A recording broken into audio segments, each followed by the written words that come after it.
So what happened before the Mortal Kombat X storyline?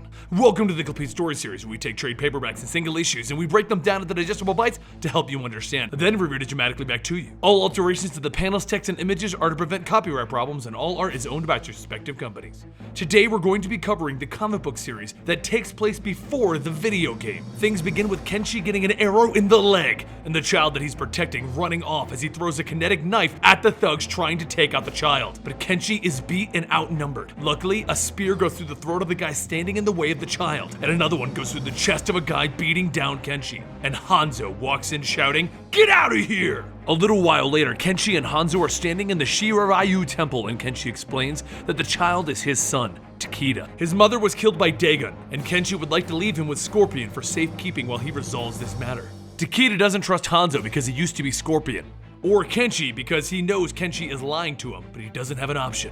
That's when Takeda's training began, under the guidance of Hanzo and the Shiraryu. Meanwhile, the Red Dragon Temple near China, Sub-Zero is killing everyone in his way as he achieves his own goal of recovering a dagger that Lord Raiden sent him for. But as he walks into the holding chamber, Kano jumps him. He's already arrived for the dagger, and he begins to cut Sub-Zero over the eye, passing the curse of the Kamidoga over. The curse was bound to the dagger.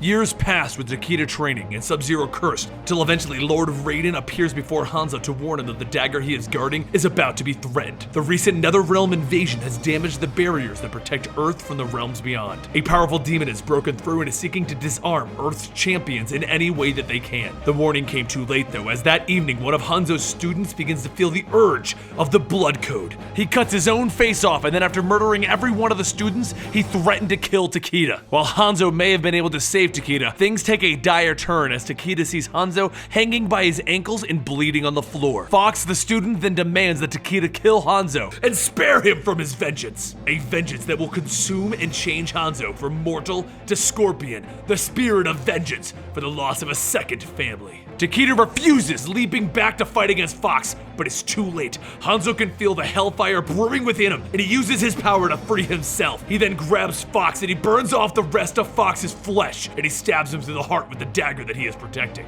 This doesn't kill Fox though, as he thanks Hanzo for dropping more blood and granting him more power. The dagger Raiden had him guarding is cursed and empowered by bloodshed and is linked to Quan Chi. But before Hanzo can get any more information out of Fox, Takeda splits him in two, ending the conflict. And thus Hanzo and Takeda begin a trek to Raiden's temple. And at that very Sky Temple, Raiden can tell the battle has begun. Meanwhile, Sonya Blade is bringing her Special Forces team to one of the many portals to the other realms, where Kotal Khan is standing. He is here to squash Melina's helpers, the Red Dragon, as they reside in Earthrealm, and he wants Earthrealm's champions to help in this matter. And if they do not, Earthrealm will suffer Outworld's fate. Sonya looks at him. Is that a threat, Kotal? Why don't you go back to Outworld and let Earthrealm handle its own problems? As she turns her back to the group, Devora tells her not to turn her back to Kotal and launches an attack at Sonya. Kotal throws his chains down and the Special Forces troops raise their weapons ready to fight. But at that moment, Raiden hits the ground with lightning, telling everyone, "Enough! The realms will not fight!" Sonya looks at him. "I had it covered. Where is your daughter, Sonya?" Cassie Cage is actually in a cage match at the moment, furious at both her parents, Sonya Blade and Johnny Cage, for seemingly not caring about her. As she begins to beat down Frost, the Red Dragon arrives, wanting to take her and her friend Jackie hostage. They make a break for it, and they find themselves in their own adventure as a portal opens up in front of them, bringing them to Outworld. Luckily, Cassie took a selfie as they vanished and left it for someone to find, which leads Sonya to finding the phone and finding Kotal Khan's man, Aaron Black, in the photo. Kotal Khan is a dead man as far as she's concerned, but Kotal Khan has his own concerns. In Outworld, where he is just taking control with Shao Kahn defeated, not everyone agrees with him taking over. Melina has a rebellion trying to give her what she feels is her rightful heir to the throne, and Kotal has just received word that Reiko has seduced Melina, but that's not the problem. Reiko has leaked information about Goro and his troops back to Kotal, and Kotal Khan's father has fallen for it, and he's brought his troops to the battle. But Goro was prepared and they fought. The battle is fierce, with Kotal's father slamming Goro over the head with his hammer. hammer, and Goro smirking through the blood. The ambush was already set though as members of the Red Dragon, who now have cloaking technology, appear on the battlefield. To make matters worse, Goro overwhelms and kills Koto's father by smashing his head with his own hammer. Back in his throne room, Koto can sense what just happened, and he swears that he will disarm Goro once and for all. The next day he rides in and begins murdering Goro's guards with rage and vengeance, and he demands Goro face him in Mortal Kombat. Goro does not shy from the challenge and he begins to stomp Kotal down, grabbing him by the throat and lifting him off the ground. Kotal is imbued with his own blood magic though, and he grabs Goro's arm and he rips it off his body. He then cuts off Goro's other arms, leaving him there bleeding, because finishing him would be an act of kindness, and he will not show that. But as Kotal begins to leave the battlefield to rejoin his troops, a bullet is sent through his gut. And there stands Sonya Blade demanding to know where her daughter is. Johnny Cage then steps up to clarify what's going on. They want answers because Kotal's man, Aaron Black, was the last person Cassie saw. But Kotal explains that he does not work with Aaron. Aaron works for Kano, and he is just an intermediary between them. So Kotal offers to have Reptile take everyone to a trade route where Aaron is supposedly going to be.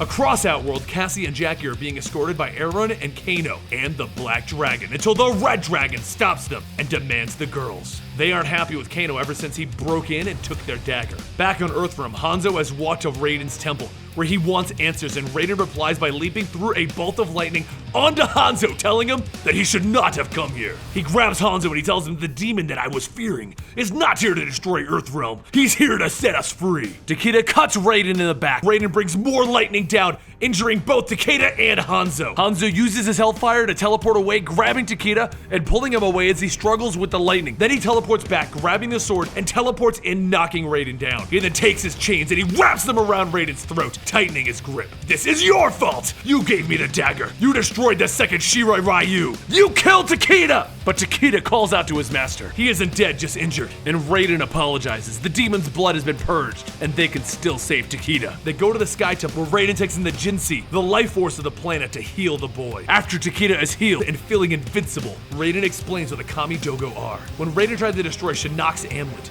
he was told that he couldn't, so he decided that since it couldn't be destroyed, he would seal the amulet away. Each of the Kami Dogo have tasted the blood of one powerful being, and using them, he was able to seal the amulet of Shinnok away. So Raiden gave each of the Kami Dogo to each of Earth's champions. Hanzo is furious, but you didn't tell us that they were possessed and cursed. Your ignorance should have been enough for their safekeeping, but I did not foresee someone corrupting the blood magics. Hanzo looks at him. Where are the rest of the daggers, Raiden? Meanwhile, over in Indonesia, Sub-Zero is climbing atop the rooftops, doing as the blood code demands, and freezing anyone in his path. And Hanzo knows what this means. He needs to find Sub-Zero dead or alive. Scorpion versus Sub-Zero must happen again. And this is Volume 1 of the Mortal Kombat comic, Blood Ties. We'll be back very soon with Volume 2, where all of this resolves.